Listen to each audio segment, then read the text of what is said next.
Bom dia.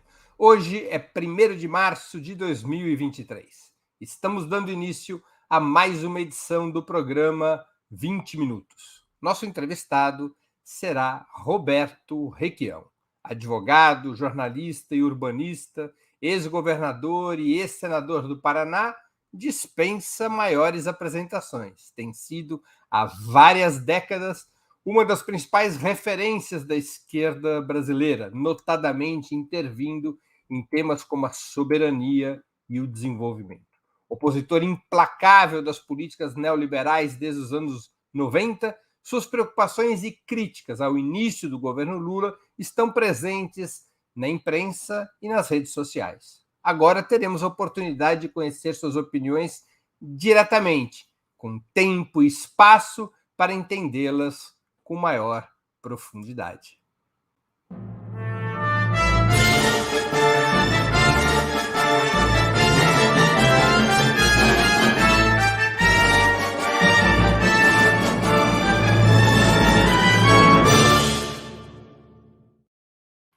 Bom dia, Requião. Muito obrigado por aceitar nosso convite. Uma honra ter novamente sua presença no 20 Minutos. Bom dia, Altman. O prazer é meu. Eu estou meio sem janelas para a expressão. Então, a oportunidade que você me dá nesse belíssimo programa é extraordinariamente bem-vinda. Temos que, com franqueza, estabelecer a crítica no sentido de tentar melhorar o nosso governo, que é o governo federal com Lula hoje. Requião, eu vou começar por uma questão pontual e atual. O governo Lula decidiu, nessa terça, dia 28 de fevereiro, retomar a cobrança de tributos sobre a gasolina e o etanol, que havia sido suspensa pelo governo Bolsonaro, provocando a queda no preço dos combustíveis. Qual a sua avaliação sobre essa decisão e sobre o modelo adotado com o objetivo de minimizar os riscos inflacionários e privilegiar combustíveis não fósseis? É uma gambiarra, uma jogada para contentar todo mundo. E, de certa forma, esse tipo de política pereniza o liberalismo econômico da época do Guedes e do Bolsonaro. Tenta, numa verdadeira tapiação, na minha maneira de ver, iludir a população. O problema do custo brutal do combustível é o domínio dos sócios privados dentro da Petrobras, é a imposição do CAD, forçando a Petrobras a vender usinas e proibindo de baixar o preço para viabilizar a livre concorrência com os importadores, que são 480 que surgiram aí, não sei de onde. Então, é um erro. Agora, algumas medidas não deixam de ser interessantes. Por exemplo, a taxação da exportação do petróleo, embora ela não assegure a estatização e o domínio absoluto da Petrobras sobre os combustíveis, ela estimula o refino dentro do Brasil. É bacana. Mas ele fez isso por uma medida provisória. No entanto, o Paulo César, você conhece o Paulão, né? O Paulão me mandou aqui um WhatsApp. Requião, o Decreto-Lei número 1578 de 97 institui o imposto sobre exportação e está em pleno vigor. O artigo 3º desta lei estabelece uma alíquota de 30% para o imposto de exportação facultado ao Poder Executivo, aumentá-la ou reduzi-la. Nós não usamos mais. Então, a tal medida provisória para aumentar 9,6% por 4 meses é uma jogada publicitária. Isso me leva a crer que a condução da Petrobras é para a manutenção da sua privatização. O Brasil tem 3 vezes mais reservas de petróleo que os Estados Unidos. E nós sabemos que a Dilma foi empichada, o Lula foi preso, porque eles queriam a Petrobras, o Banco Central, a Eletrobras e acabar com o direito dos trabalhadores. É aquela reação do capital financeiro depois da queda do comunismo na União Soviética.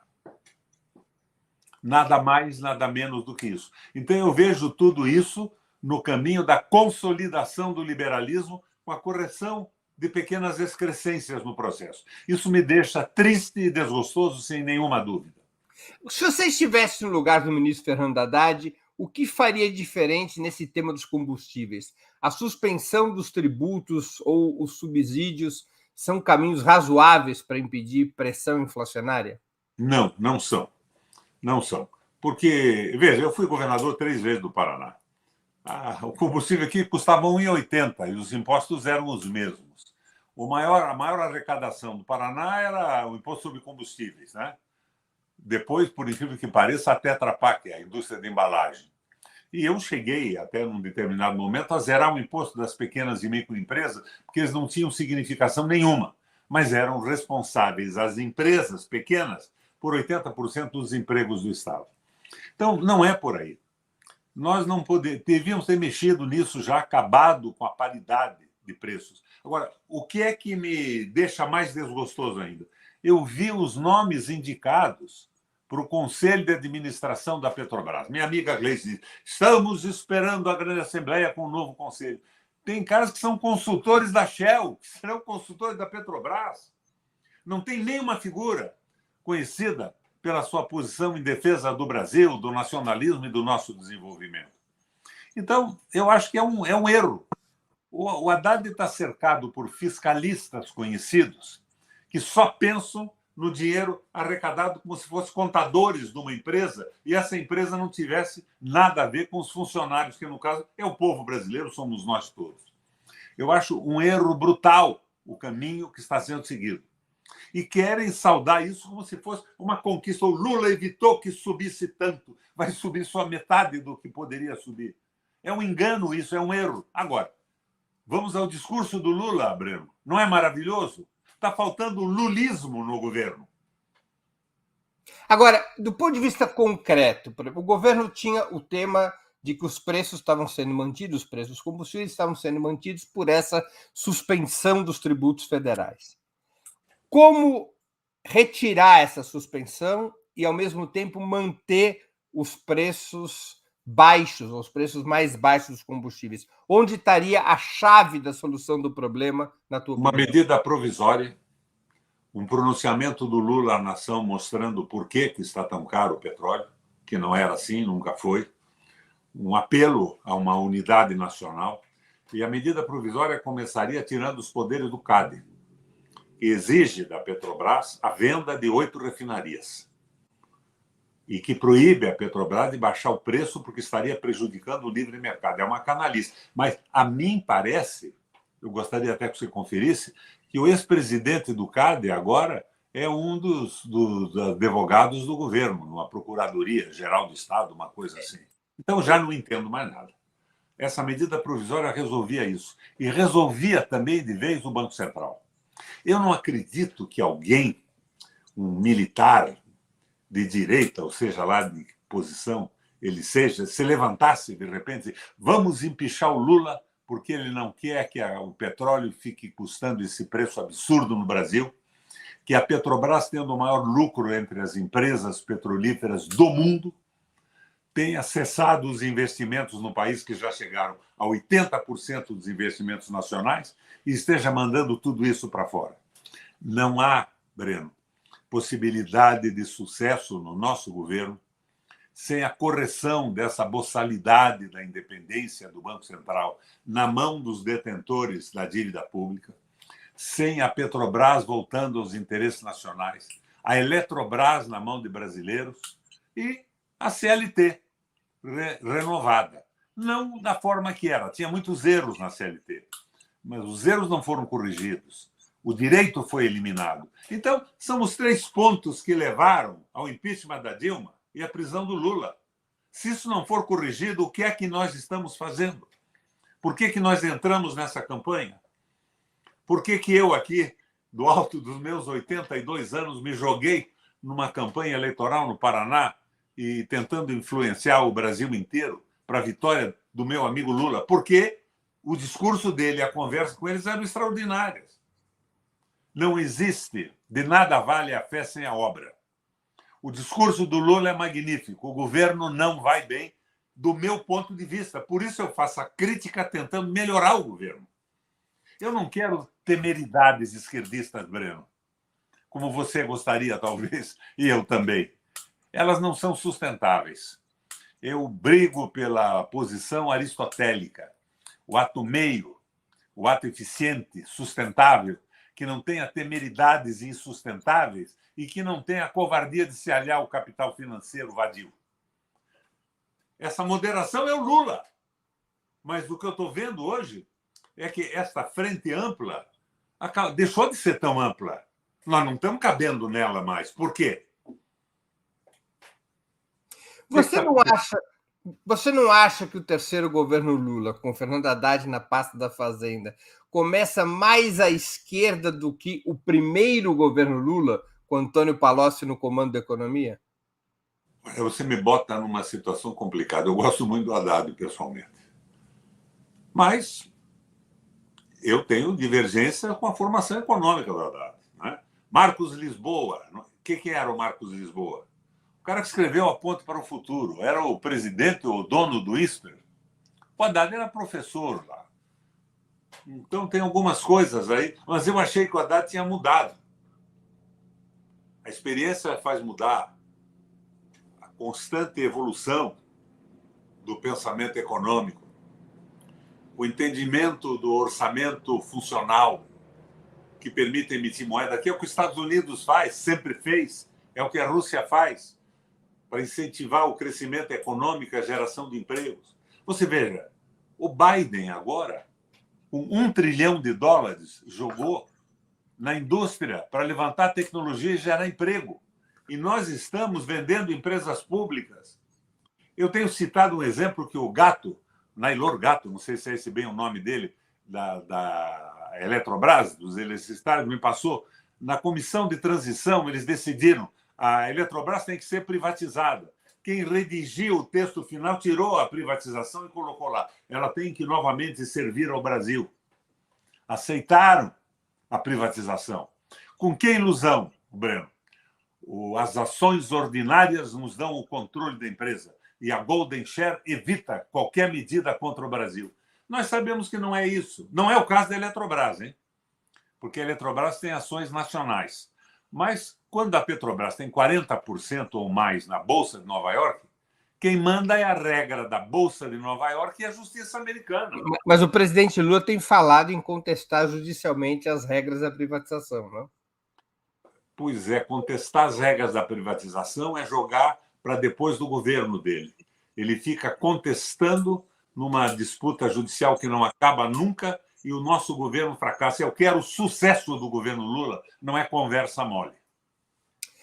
Sob forte pressão do mercado, o ministro Fernando Haddad tem se comprometido com propostas que busquem reduzir e até anular o déficit primário a curto prazo, especialmente através de uma nova âncora fiscal que contenha os gastos e investimentos públicos em função da receita obtida pela União.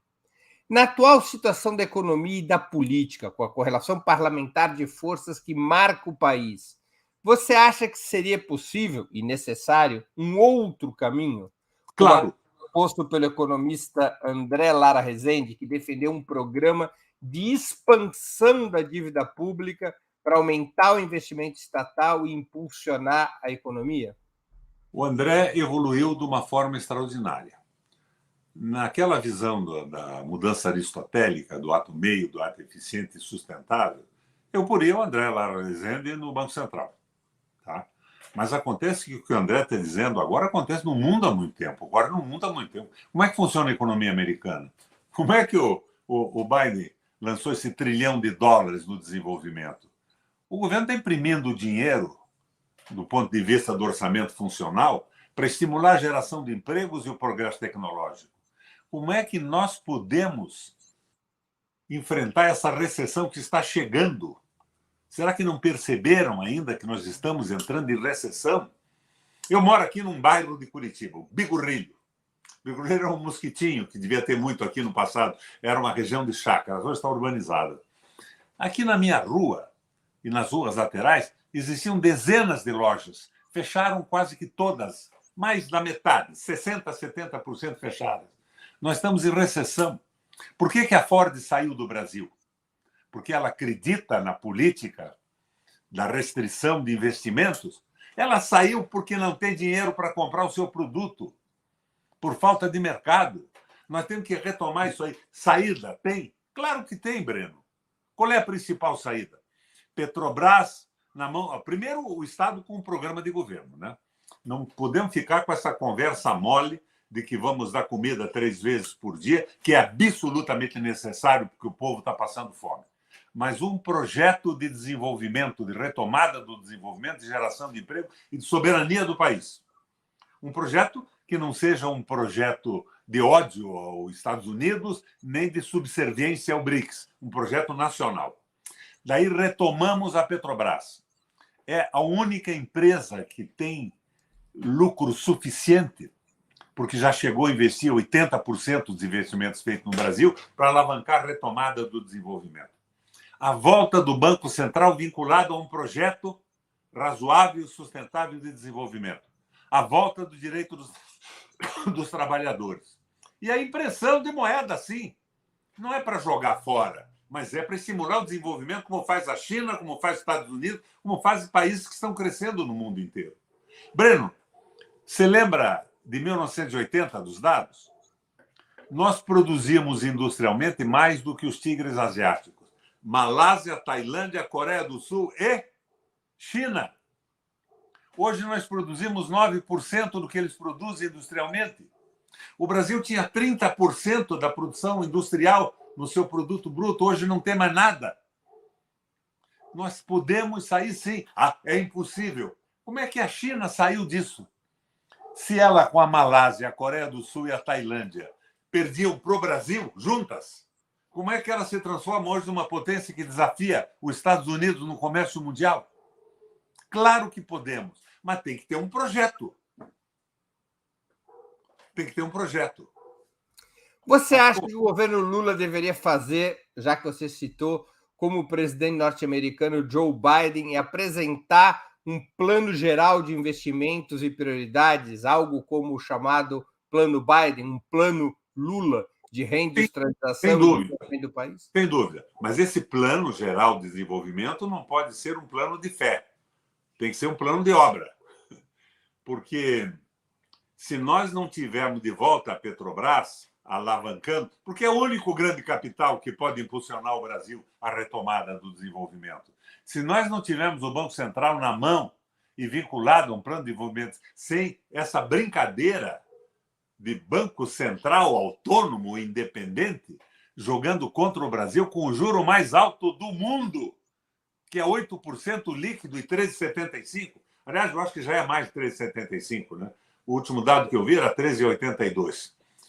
E a CLT e a Eletrobras na mão do Estado novamente. Daí nós retomamos o desenvolvimento. Mas não, nós estamos na mão dessa loucura, o agronegócio. O agronegócio é responsável por 7% do PIB. Mas está enriquecendo essa gente. Que é outra medida importante? Acabar com as isenções fiscais. Quem quer ser universal, canta a sua aldeia. Aqui no Paraná, Breno, o ano passado eles deram 17 bilhões de isenções fiscais. Então, não pagam imposto de exportação, o pessoal do agronegócio. Recebem dinheiro altamente subsidiado, abaixo do juro que o comum dos mortais donos de empresas conseguem no Brasil. E tiveram isenção de 17 bilhões de reais. É o dinheiro que o Paraná deixou de investir. Isenção fiscal tem que acabar, tem que haver investimento. Outra ideia é você transformar a dívida pública em investimento. A moda de quem? Lembra do Hjalmar Schacht? Horace Greeley e Hjalmar Schacht, que fez isso na Alemanha? Ele, da noite para o dia, acabou com a inflação e transformou todos os créditos contra o Estado na possibilidade dos caras investirem num setor produtivo. O exemplo do Schacht é monumental. Então, nós temos que ir por aí. Eu vi aí agora no pé da página o Requião quer aliança com a burguesia nacional. Ora, deixa de bobagem, eu quero é desenvolvimento brasileiro. E daí alguém diz, o Requião é comunista, é marxista. Me perdoem, eu sou marxólogo. Eu estudei Marx e economia, assim como estudei todos os processos de desenvolvimento do mundo. Não foi à toa que eu fui presidente do Parlamento Europeu Latino-Americano, vendo o desastre que foi o liberalismo econômico selvagem, que aconteceu com a Grécia e tudo mais. Então, eu andei pelo mundo. Isso me afastou um pouco da política do Paraná nos últimos anos. Parlasul, Parlatino, fui presidente da seção brasileira e presidente, co-presidente, junto com o espanhol, da Eurolat, do Parlamento Europeu. Eu vi o que acontece no planeta. Por exemplo, eu me entusiasmei com os BRICS. Você deve ter se entusiasmado também, né, Breno? Mas os BRICS têm que financiar o nosso desenvolvimento, porque até agora eles se dirigiram para a compra de empresas nacionais que passam a ser chinesas de outros países. Não é para isso que nós queremos BRICS. Nós temos que disciplinar esse processo. Então, precisamos de um projeto nacional que mostre o que queremos. E vamos respeitar os projetos dos outros países. A China tem projeto. Além de projeto, ela tem 1 bilhão e 600 milhões de habitantes hoje. Ela precisa resolver o seu problema de alimentação e tudo isso. Então, a nossa parceria tem que ser a partir de uma visão nacional e de um projeto de desenvolvimento econômico. Senão, nós vamos ser submetidos à pedagogia do fracasso. E com toda a força pelo fracasso do nosso governo, volta a extrema-direita a comandar o Brasil, e daí definitivamente. Por que você acha que a esquerda brasileira tem tanta dificuldade em debater e delinear isso que você chama de um projeto nacional de desenvolvimento? Porque eu ouço essa conversa de projeto nacional de desenvolvimento há um bocado de tempo. Esse apelo para que se tenha um projeto nacional de desenvolvimento. Qual é a dificuldade, qual é o obstáculo em formular isso? O obstáculo é o domínio da mídia, e eu vi uma pesquisa ontem que um irmão me mandou, que é o declínio do QI do Brasil e da humanidade. As pessoas estão deixando de pensar e de raciocinar. Agora, me perdoa, eu estava no PMDB desde a fundação. Aqui no Paraná, eu era o filiado número 1 do PMDB. Do MDB e do PMDB.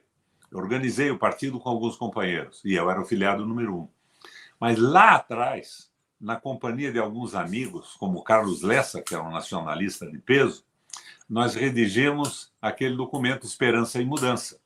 É claro que, com a devida redução sociológica, as mudanças ocorridas no mundo, aquilo precisava de algumas modificações profundas. Mas nós tínhamos um projeto de desenvolvimento. Agora não temos projeto nenhum. O nosso projeto é aparar arestas violentas demais do liberalismo econômico para perpetuá-lo definitivamente. Vamos aumentar o imposto? Não, o Lula aumentou pouco quando poderia ter aumentado mais. Eu lembro da campanha no Palanque. Nós vamos abrasileirar o preço dos combustíveis no Brasil. Acabar com essa paridade de importação, de preço de importação. Meu Deus, o que é isso? Por que esse recuo? É desnecessário. Por que uma medida provisória quando o governo podia fazer por decreto, como eu demonstrei com a informação do Paulo César? Que enrolação é essa, Breno? Vamos fazer a crítica para ajudar o governo a se posicionar, porque o fracasso do governo é o fracasso do nosso projeto. E, no meu caso, ao alto dos meus jovens 82 anos, é o fracasso do projeto de minha vida. Deixa eu colocar aqui uma questão de um espectador nosso, Wilton Santos, que contribuiu com o Superchat. Qual seria o caminho para reestatizar a BR Distribuidora e os gasodutos e refinarias da Petrobras? Medida provisória, e nós tínhamos que anular isso tudo. A medida provisória fazia a Petrobras... Você veja, uma medida provisória. Vamos ver com simplicidade isso. Tá? Uma medida provisória acaba com a paridade internacional de importação. Isso derruba o preço das ações da Petrobras. Só um esclarecimento, Raquel. A mudança do PPI poderia ser feita por medida provisória ou ela depende de uma decisão do Conselho da Petrobras? Não, ela pode ser feita por medida provisória porque ela é uma imposição do CADE. A medida provisória tiraria os poderes do CADE. Imediatamente ocorreu o que ocorreu na Rússia, quando Putin estatizou a maior empresa de petróleo. As ações caíam. Daí o Brasil ia com o novo conselho da Petrobras, que não pode ser essa palhaçada que foi anunciada, essa coisa horrível que eu vi na imprensa ontem. O Beto Almeida me mandou a relação. Eu quase não dormi, perdi o sono ontem à noite. Caras que são conselheiros da Shell. Pessoas absolutamente desvinculadas de uma visão de defesa do interesse nacional. Um absurdo. Mas muito bem. Caía a ação, nós podemos até comprar depois. Comprar como? com as reservas ou com emissão de moeda, sei lá como. Não há problema querendo fazer. O governo pode tudo. Agora, é evidente que o governo precisa, para isso, de um amplo apoio popular. Eu dizia no começo, aconselhando nossos companheiros que me marginalizaram do processo, não querem nem conversar comigo mais, que o Lula devia, num primeiro momento, aquele momento anterior à posse e o momento imediatamente posterior, se dedicar a medidas que satisfizessem a população que não estava sem comer. Então, aquelas 3 refeições é um discurso bom, porque o povo, menos informado ideologicamente, vai entender. Ele podia, com algumas medidas fortes, conseguir conquistar os 85% que ele tinha de aprovação quando saiu do governo. Quando essa aprovação levantasse, ele podia imediatamente pegar uma rede de televisão e explicar por que nós temos que retomar a Petrobras. Por que nós temos que retomar a BR? Você sabe que a Petrobras está proibida de abrir posto de gasolina? E que os postos que hoje têm o símbolo da BR, da Petrobras, podem vender combustível de qualquer importador, de qualquer origem. E que o Lubrax não é mais da Petrobras também. Essa informação quem deu ontem foi o famoso Prates, numa entrevista que eu assisti. Nós temos que enfrentar isso, acabar com essa... Porque o resto é ficar no quadrado. Vamos administrar a violência liberal do Guedes e do Bolsonaro. Agora, vamos, segundo a Globo, o que a Globo quer? Ela quer o Guedes mandando no Brasil sem o Bolsonaro. Ela quer o Lula transformado no instrumento do liberalismo econômico. E eu quero o Lula de verdade que eu conheço. Você foi... Você diz que o governo está pressionado pelo mercado. O governo está com uma equipe na Secretaria da Fazenda que tem a cara do mercado. Bernardo Api, isso tudo conheci quando fui governador do Paraná. Você foi fiscalista horrível. Você foi contemporâneo do atual presidente da Petrobras no Senado. Qual é a avaliação que você faz do perfil dele? Porque ele veio do mercado de combustíveis, lá atrás defendeu a privatização da Petrobras, nos anos 90, mas teria evoluído para posições menos privatistas. Qual é a sua avaliação sobre o perfil político-ideológico dele? Olha, eu conheço mal ele. Eu estava saindo, ele chegou substituindo a Fátima. Mas eu posso dizer a você, você pode traçar o perfil a partir desse dado que eu te dou. A assessoria econômica da bancada do PT no Senado tem gente porreta, tem gente boa. Eles resolveram enfrentar, dentro do possível, que eles achavam ser possível, no momento, a questão do preço do petróleo. Então, eles criaram um fundo estabilizador de preço. Como é que era esse fundo? Esse fundo criava um imposto de exportação do combustível cru. Esse imposto de exportação seria regulador dos preços. Não era a retomada da Petrobras, mas é o que eles achavam possível. O senador do Sergipe assinou esse projeto da bancada, da assessoria da bancada do PT no Senado. O relator foi o Prates. Primeira coisa que o Prates fez, tirou o imposto de exportação. Aquele imposto pelo qual a nossa Cristina Kirchner teve um problema diabólico na Argentina, lembra? Que ela queria estabelecer imposto de exportação em matérias-primas não industrializadas.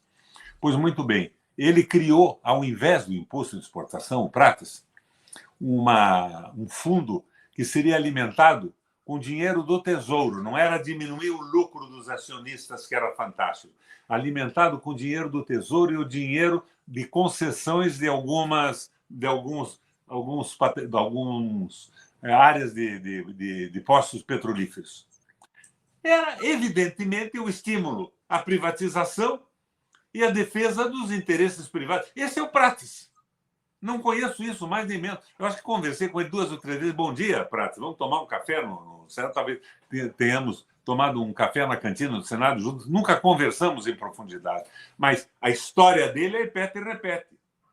Agora, eu digo a você, vamos admitir que o Prates, de repente, fosse como era o Padre Vieira, um devoto da Virgem Maria. Você sabe que o Vieira era um padre medíocre, mas era devoto à Virgem Maria. E rezando, pedindo à Virgem que intercedesse por nós no Brasil e no mundo, ele recebeu um estalo na cabeça e se transformou da noite para o dia no mais importante orador sacro, não do Brasil, da língua portuguesa. Mas isso não aconteceu. O Pré está lá, evidentemente, defendendo essa posição de mercado. Por quê? Porque é corrupto? Não sei, ele acredita nisso. E ele era um empresário, ele tem um número enorme de empresas. O cara que ele pôs nas finanças agora, que era o que chamava a Dilma de analfabeta e criticava o Lula e reproduzia os twitters do Carluxo Bolsonaro, esse cara era sócio dele no passado. Então, o que é que está acontecendo?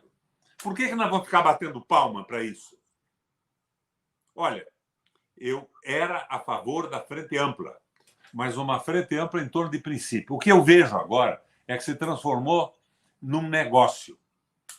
Como é que o PT e o governo apoiou o Lira e o Pacheco no Senado? Em cima de uma proposta que podia ser colocada, mínima. Vamos defender a Petrobras, retomar o desenvolvimento do Brasil? Não.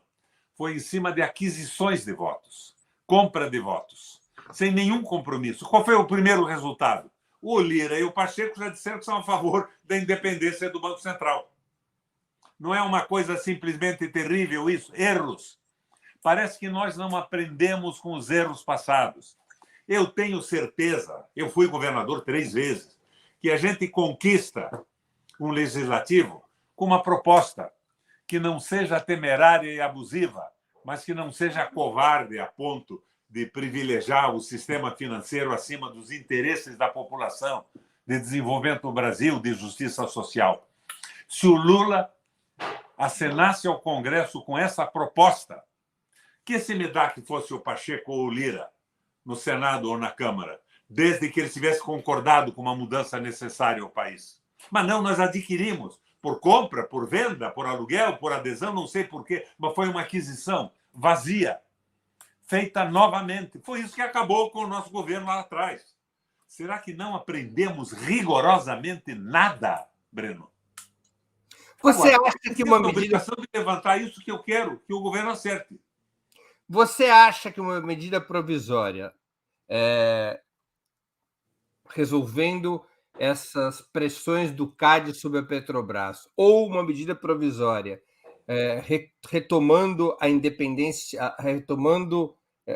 superando, acabando com a independência do Banco Central, medidas provisórias com esses objetivos passam pelo atual Congresso? Bom, primeiro que a medida provisória por 60 dias não passa nem deixa de passar. Sim, mas ela tem que ser aprovada para poder virar lei. Muito bem. Daí, o nosso presidente da República tinha que ir à rede nacional explicar com toda clareza por que ele estava fazendo isso. Quem é que ia dizer? Eu sou contra essa medida provisória porque eu quero que o Brasil passe fome, que as políticas sociais sejam inviáveis por falta de recurso. Eu quero defender o juro mais alto do planeta Terra e quero que o petróleo brasileiro, tirado de nossa terra, com mãos brasileiras, refinado em nossas refinarias, tenha um preço fantástico dentro do Brasil. Qual é o preço fantástico? Lembra do Figueira, lá, o vice-presidente da IPET? 1 litro de S10 na boca da usina, pelo custo extraído do Brasil, por mão de obra brasileira e refinado, custa R$1. O preço médio nas bombas brasileiras é 6,50. Não, nós queremos que continue a 6,50 porque o Lula quer tirar o lucro dos investidores da Bolsa de Nova York ou dos banqueiros que compraram ações no Brasil. Deixa claro isso, joga para o povo falando. De nada vale eu ficar falando com você aqui, que a sua mídia é maravilhosa, mas nós somos um grãozinho de poeira diante da mídia da Globo. Agora, o Lula, numa rede nacional, levanta o Brasil. Você acha que os militares que apoiaram o Bolsonaro vão dizer não, nós estamos contra o Lula agora, porque ele quer corrigir o preço dos juros no Brasil, ele quer que o petróleo alavanque o nosso desenvolvimento, ele quer forças armadas equipadas? Não tem cabimento isso. Nós estamos errando outra vez. E o resultado desse erro vai ser a volta do bolsonarismo. o que ninguém, em sã consciência, quer. Acabar com essa tapeação. Mas eu vejo que o pessoal todo está atrás de emprego. Não é a mudança do regime econômico. Lembra do Carvalho, o assessor do Clinton? É economia, estúpido. Não. Nós vamos tirar, fazer um pequeno favor aqui, política compensatória, eu sou a favor das compensatórias, porque o povo está sofrendo. Mas tudo não pode se resumir a isso. Daí vai para um texto que eu li de um livro do Roger Schwarzenberg, chamado O Estado Espetáculo, lá atrás, que dizia: o governo diverte o povo, do italiano divertere, desviar do que importa. Mas não vai conseguir por muito tempo, porque não vai haver recurso com a recessão para manter, inclusive, as políticas sociais pacificadoras da revolta popular. Estamos errados. Requião, tem mais uma pergunta de um espectador nosso, o Thiago Bruno, que é membro do canal e também contribuiu com o Superchat. Bom dia, Requião e Breno. Chances reais das críticas ao governo Lula terem eficácia? Não parece possível esse caminho. Por que insistir por aí? Não há alternativas? Qual é a alternativa? A alternativa nossa é dentro do espaço democrático. Mostrar os erros que estão nos levando à recessão. O Paulo Nogueira fez um artigo bonito, acho que ontem. Nós estamos em recessão, não tem saída. Não tem saída com esse juro absurdo, com a Petrobras sendo um chupa-cabra da nossa economia jogando para fora. Daí diz, não, o Lula deixou subir a gasolina porque é da classe média, não é do povo pobre. Rapaz, você sabe que no Brasil hoje tem uma faixa incrível de pessoas pobres que conseguiram comprar um carro quando baixou o preço. E eles estão sendo agora roubados também pela gasolina. Besteira, desculpas para divertir, para desviar a atenção do povo. Agora, não há alternativa. Que alternativa? Nós estamos tentando. A única alternativa é a mobilização de massa do país, mas o povo precisa de informação. Sem informação, vale a Globo. De repente, a minha amiga Simone diz: o Banco Central Independente foi uma conquista institucional do Brasil. Tem cabimento isso? Quem disse isso? A Simone. Simone Tebet. Tebet. Tem cabimento isso? Claro. Antes de continuarmos, eu queria pedir a vocês que contribuam financeiramente com o Opera Mundi. Há 6 formas de fazê-lo. A primeira é a assinatura em nosso site, operamundi.com.br/apoio. A segunda é se tornando membro pagante em nosso canal no YouTube. Basta clicar em Seja Membro e escolher um valor no nosso cardápio de opções. A terceira é contribuindo agora mesmo, como vários já o fizeram, com o Superchat. A quarta, contribuindo com o Super Sticker. A quinta, através da ferramenta Valeu Demais, quando assistirem aos nossos programas gravados. E a sexta forma de contribuição é através do Pix. Nossa chave no Pix é apoie@operamundi.com.br. Eu vou repetir nossa chave no Pix, apoie@operamundi.com.br. O jornalismo de Opera Mundi, comprometido em colocar a verdade acima de tudo, depende do apoio dos seus leitores e espectadores para se manter e se desenvolver. Escolha uma dessas 6 formas de contribuição, ou mais de uma, e se engaje na batalha democrática de fortalecer a imprensa independente, que é o único mecanismo para dar voz aos que não têm voz. Também anuncio o brinde que nós estamos oferecendo para todos os assinantes do site e membros pagantes do canal de Opera Mundi no YouTube. Está disponível um link exclusivo apenas para assinantes do site e membros pagantes do canal de Opera Mundi no YouTube, um link exclusivo que dará acesso ao curso Contando Histórias, PT, 43 anos de luta, produzido e apresentado pelo historiador Walter Pomar. São 6 episódios absolutamente imperdíveis. Trata-se de uma coprodução entre Opera Mundi e a ELAP, Escola Latino-Americana de História e Política. Todos os assinantes do site, todos os membros pagantes do canal de Opera Mundi no YouTube terão acesso a esse curso. 6 episódios imperdíveis sobre a história do principal partido brasileiro e um dos principais partidos da esquerda ocidental.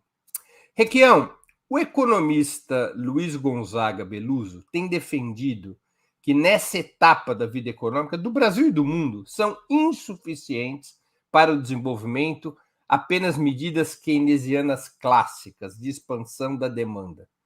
Na opinião do Beluso, ele o tem defendido em várias entrevistas, inclusive aqui no 20 Minutos, de que seria necessário para o Brasil um novo arranjo produtivo, com o Estado fortalecendo sua intervenção na economia através de estatais que puxem o trem do desenvolvimento e a reindustrialização. Uma das propostas de Beluso, a principal proposta do Beluso, é criar uma mega estatal de energia a partir da fusão entre a Petrobras e a recuperação do controle estatal sobre a Eletrobras, que essas duas empresas deveriam formar juntas uma mega estatal da energia dentro desse arranjo produtivo. O que você pensa a respeito? Eu disse a você que, lá atrás, eu colaborei na redação do Esperança e Mudança, do velho MDB, do começo do MDB, que era um projeto... Quem são os principais redatores daquele programa? Uma curiosidade histórica. Eu ajudei o Lessa, que era muito meu amigo, Carlos. João Manuel da Unicamp também? O João Manuel sempre foi o guru, um cara que até hoje é muito bom. João Manuel Cardoso de Mello. E o Coutinho também. E eu era meninão ainda, mas eu colaborei, participei dando conselhos e algumas opiniões junto com o Carlos Lessa, que era muito meu amigo. Agora, eu digo, aquilo superou. É a quinta unidade dialética, Breno, do camarada, como é que era o nome dele? Do José, que é a constante mutação dos fatores. É claro que o mundo tem alterado. Você veja, para reforçar o raciocínio do meu amigo Beluso, quando o Lula fez aquela greve maravilhosa do ABC contra a ditadura, a Volkswagen tinha 41 mil funcionários. Você sabe que hoje tem 7.800? As relações de trabalho mudaram. Agora, é evidente, nós precisamos de um projeto. É o que eu digo a você, Requião, se é marxista, não, eu sou marxólogo. Eu sou queinólogo também. Eu estudei isso tudo, a minha vida. Por mais preguiça que eu tenha tido durante o tempo, são 82 anos de acumulação. Nós temos que montar um projeto novo nesse processo. O que nós estamos vendo é o liberalismo econômico ressurgindo e querendo comandar tudo. O voto do Brasil, por exemplo, na questão da Ucrânia. Que bobagem monumental foi aquele voto. É claro, nós não podemos dizer que a guerra é boa, temos que nos opor a isso de qualquer forma, é uma estupidez absoluta. Mas, se queremos, inclusive, ser mediadores, como é que nós tomamos partido ao lado do Biden? Que, ao que parece, é um dos promotores desse processo todo. Não tem cabelo, é erro atrás de erro. Ou será que nós fizemos uma... Eu vi o depoimento ontem do Kerry. A Amazônia é de todos. Bom, eu acho que a Amazônia tem que ser preservada para a preservação da humanidade no globo terrestre, da vida humana, da nossa espécie e de todas as outras. Mas, porém, todavia, contudo, por que o Alasca não é nosso também? Por que os Montes Apalaches não são nossos? Por que as montanhas rochosas não são nossas? Por que Miami, que está sendo destruída pela especulação imobiliária, não é nossa também? É claro que nós temos responsabilidade com o mundo. Eu sou ambientalista. Olha como foram meus 3 governos no Paraná, profundamente ambientalista, defesa da natureza e tudo mais. Mas por que essa entrega, esse acordo agora? Desta forma, vamos entregar tudo. É uma administração do mundo. Que mundo? O capital financeiro é o mundo? Capital vadio, como dizia o Mangabeira Unger. Aliás, sumiu o Mangabeira, né? Membro do Diretório Nacional do Partido Democrata dos Estados Unidos. Requião, deixa eu voltar ao tema da pergunta, que eu queria muito ouvir sua opinião. Você concorda com essa ideia de que precisa de um novo arranjo produtivo dentro desse plano, que não basta apenas estimular a demanda? Você acha, por exemplo, que essa ideia do Beluso poderia ter um bom encaixe no que você chama de um plano nacional de desenvolvimento, essa mega estatal da energia? Está na hora do país recriar estatais ao invés de privatizá-las? Eu acho que sim. Eu acho que sim. Isso está acontecendo no mundo. O que a França fez com a energia recentemente? estatizou.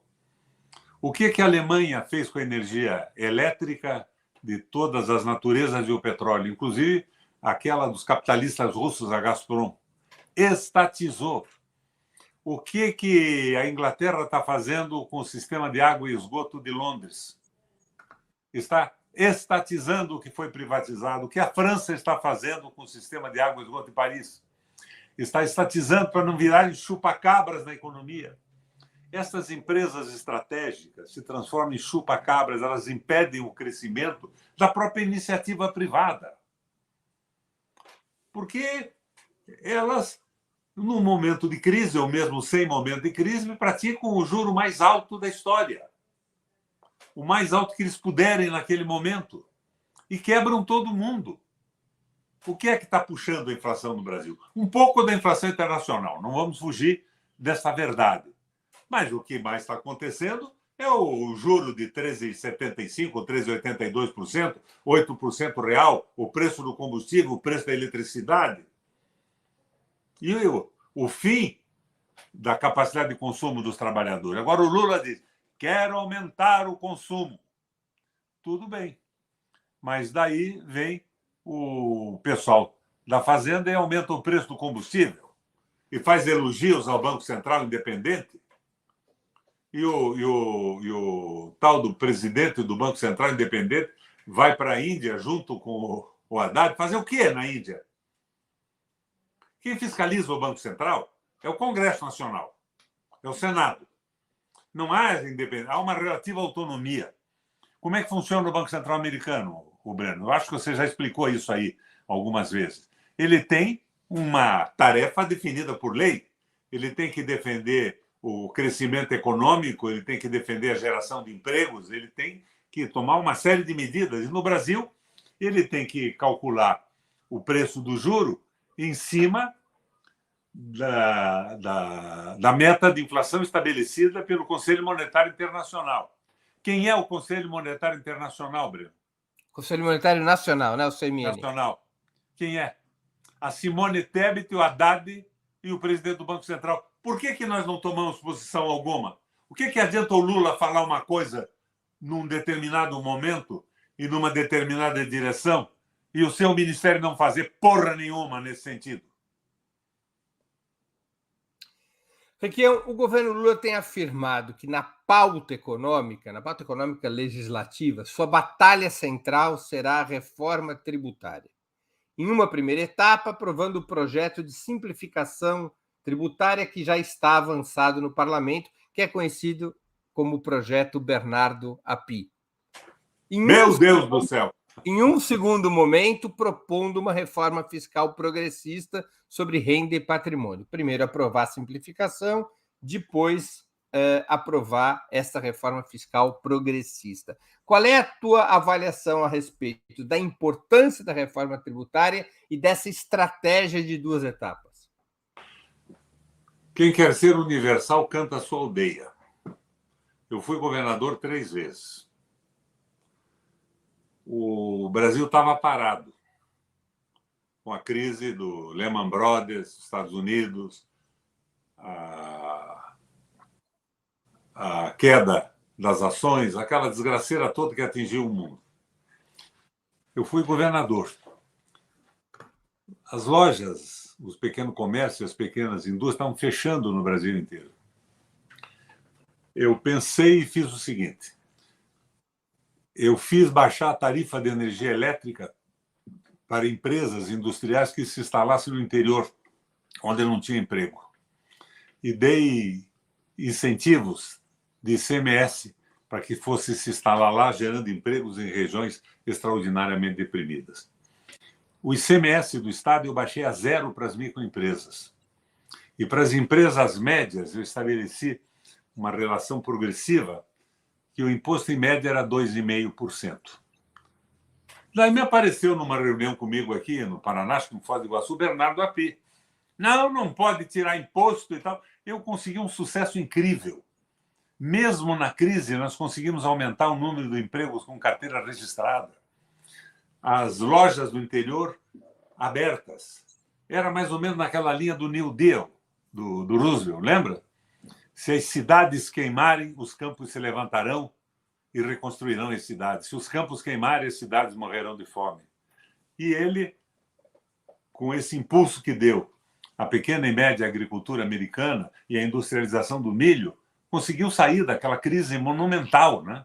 Daquela época terrível. Inspirado naquilo, eu montei esse esquema todo. Mas eles estão fazendo exatamente o contrário disso. É uma cabeça fiscalista, cabeça de planilha. Não estou entendendo isso. Não consigo entender isso. Agora, mas a reforma tributária, ela poderia ser um impulso no desenvolvimento? Ela tem esse papel? Não. Ela vai ter o papel de racionalizar a cobrança de impostos, dar mais velocidade e tudo mais. Eles vêm aí com o IVA, com essas coisas. Não há nenhuma tributação em cima do lucro de capital. Nós tentamos no Congresso, a Gleisi fez um projeto, foi arrasado no nosso período de Senado pela direitona. Não tem nada. Reforma tributária é interessante, vai dar mais velocidade ao processo, mais racionalidade, mas a cabeça deles é arrecadar mais e rapidamente. Não é nada além disso. Tanto que eles consagram o Banco Central independente. Agora, o país hoje está emparedado entre uma política monetária restritiva, taxa de juros elevadíssimas e um Banco Central independente, e uma política fiscal que parece muito pressionada ou orientada a ser uma política de restrição de gastos. Diante dessas duas situações, a fiscal e a monetária, como romper o cerco para o governo poder impulsionar o crescimento da economia num cenário praticamente recessivo como o que você aponta? O que tem que ser mudado em primeiro lugar? Primeiro, o Banco Central. Acabar com esse juro de 8% real. É mais importante isso do que a expansão dos gastos do governo, do que a expansão fiscal. De uma forma imediata, sem dúvida alguma, porque está nos levando à recessão. Posteriormente, a prática do orçamento funcional que pode emitir moeda, para apostar pesadamente no crescimento industrial, na geração de empregos e na elevação do nível tecnológico. Nós não produzimos mais nada. Você veja bem, vamos pensar nesse discurso do nosso amigo Lula. Vamos aumentar o poder de compra, pôr os pobres no orçamento. Ótimo, vai pôr os pobres no orçamento. E eles vão comprar o quê? Mercadoria chinesa? Nós não temos indústria. Nós vamos mandar o dinheiro para fora? O Brasil pode voltar a ser uma potência média industrial, como já o foi no passado? A China fez isso em quanto tempo? E ela não virou da miséria que ela vivia uma potência média. Ela virou na grande potência industrial do mundo. Em quanto tempo? Em 1980 para cá? Estamos em quantos anos? 80 para... 43 anos. 40 anos, 30 anos ela fez. A virada foi em 30 anos. Claro que podemos, mas tem que ter soberania, tem que ter um projeto nacional. Tem que ter um governo que não pense só com uma base de distribuição de cargos. Tem que ter um governo que não nomeie um ministro da Economia. E esses conselheiros da Petrobras são a cara do governo futuro do Lula. Se forem esses caras, temos que desistir de tudo em relação ao governo que nós elegemos. Porque nós não vamos a lugar algum. Que brincadeira é essa? Foi para isso que nós entramos nessa luta? Então, é o bolsonarismo, ou é o Guedes sem o Bolsonaro? É com o Lula?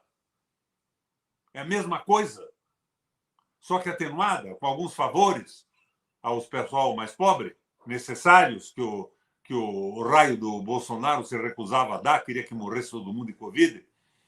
É uma atenuação política compensatória simplista, mas não tem mais Brasil, não tem mais projeto civilizatório. Somos uma colônia a serviço dos interesses do capital financeiro. E eu não digo nem do imperialismo americano mais, viu, Breno? Os Estados Unidos está na mão do capital financeiro também. Estão numa situação interna terrível, uma inflação brutal, pessoas perdendo casa para bancos, morando na rua em condições de milhões. O liberalismo econômico não deu certo no mundo. O Requião está sendo marxista, não seguindo o conselho do Papa Francisco. Capital não pode comandar o mundo. Requião, nós estamos chegando ao fim da nossa conversa e eu queria te fazer duas perguntas que eu sempre faço aos nossos convidados e convidadas antes das despedidas. A primeira é qual livro você gostaria de sugerir aos nossos espectadores? E a segunda, qual filme ou série gostaria de indicar a quem nos acompanha? Bom, eu sou um velhinho, né? Você não espere de mim grandes novidades. O livro que me impressiona, editado lá atrás, foi traduzido para o português pelo Miguel Arraes, ou pelo menos ele assinou a tradução. Chama-se, em francês, Le Viol de Masse, a propaganda política e a violação das massas. É um livro que mostra o condicionamento da opinião pública. Na verdade, é uma antecipação do que é a guerra híbrida, chamada hoje pelo pessoal mais moderno. Ele faz uma análise do condicionamento da opinião pública sob o ponto de vista pavloviano e skinneriano. Ele dá uma preferência absoluta ao condicionamento skinneriano, que é mais permanente. E ele faz uma análise do avanço do nazismo na Alemanha. Então, ele mostra que o Hitler acabou ridículo, como era tão mais ridículo que o Bolsonaro, acabou sendo um líder, porque nunca foi posto no ridículo, ironizado e criticado. Ele mostra isso com clareza. Esse livro é indispensável para quem quer entender o que estão fazendo com a opinião pública, com o domínio absoluto da mídia. E o filme é um filme antigo, que me impressionou muito, que é o Dessous Uzala, do Akira Kurosawa. É um livro que resgata a solidariedade, o amor entre as pessoas, e mostra que uma pessoa pode ser simplesmente maravilhosa com seu conhecimento numa determinada circunstância da vida física e local, e que perde essa condição em outras circunstâncias, mas ele mostra que tudo isso é compensado pela solidariedade humana. Eu acho que foi uma coisa simplesmente maravilhosa, que eu assisti há muito tempo e que acho que está extremamente atualizado até agora. E é o Akira Kurosawa, que é um grande cineasta japonês. Muito bem. Alguma série? Hã? Você gostaria de sugerir alguma série? Eu assisto todas que estão aí na televisão, essas séries americanas, são extremamente reacionárias, mas muito bem montadas. Mas é o entretenimento, não vejo nenhuma com uma profundidade cultural. Requião, eu queria agradecer muito pelo teu tempo, por essa conversa tão importante. É sempre um prazer e um aprendizado ouvir tuas palavras sobre a situação do país, inclusive suas críticas, para podermos compreender melhor o debate que está em curso nesse momento. Muito obrigado por, mais uma vez, ter aceito nosso convite. Um abraço, Breno. Agradeço a você a oportunidade de expressar as minhas angústias. Claro que eu posso não estar certo em tudo, né? Ninguém está certo em tudo. Mas é a leitura que eu faço dos 82 anos de vida política e de uma família envolvida em política há séculos, né? Eu sou descendente de revolucionários. Eu já disse a você que o meu trisavô foi o lugar-tenente, o chefe militar do Frei Caneca, na Confederação do Equador. E o primeiro Partido Socialista do Brasil foi fundado pelo meu bisavô.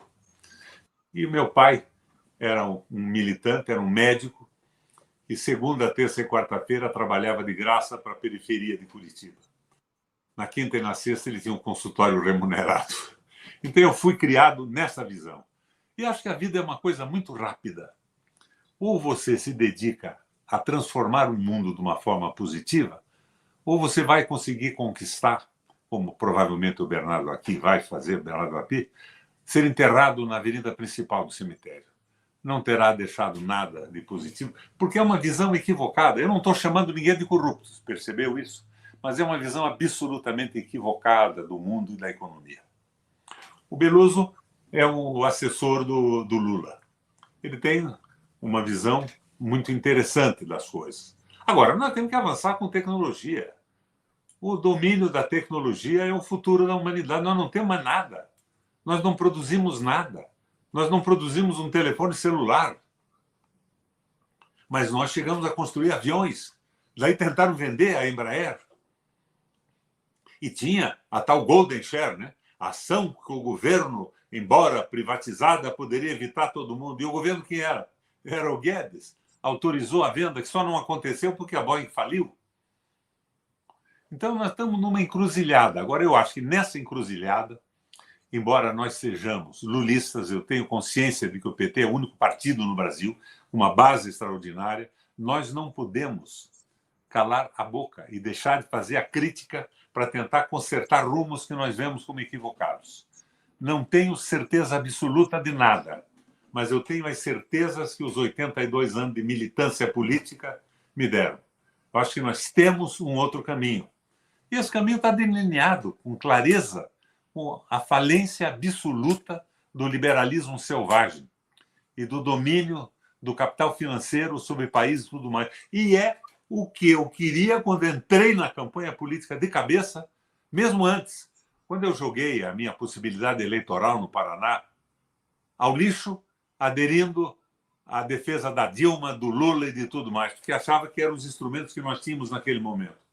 Mas estou vendo que, de repente, isso se encaminha para um momento de pequenas medidas de consolidação do maldito liberalismo econômico no Brasil e submissão absoluta ao capital financeiro.